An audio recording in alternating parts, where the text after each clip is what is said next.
আজকে আমি পারলাম আমার জেঠুদের পাকা কাঁঠাল। এটা হচ্ছে জেঠুদের বাড়ির পিছন দিকে ছোট্ট একটা কাঁঠাল গাছ, এখনো দুটো কাঁঠাল ধরে আছে। আর এখন তো বর্ষাকাল, আর এই বর্ষাকালের আজকের ওয়েদারটা দেখো।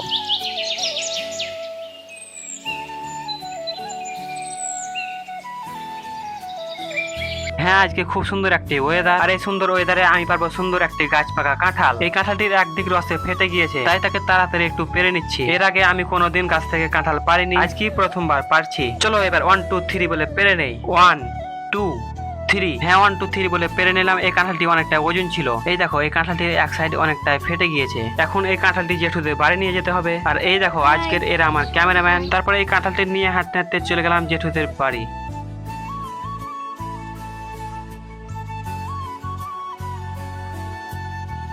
ফাইনালি হাঁটতে হাঁটতে নিয়ে চলে এলাম এই কাঁঠালটি বাড়ির ভেতরে। এখন এই কাঁঠালটি 2 থেকে 3 দিন রেখে দিতে হবে, তারপর খাওয়া যাবে, কারণ এই কাঁঠালটি সম্পূর্ণ পাকেনি। তারপরে কিছুক্ষণ পর শুরু হয়ে গেল বৃষ্টি।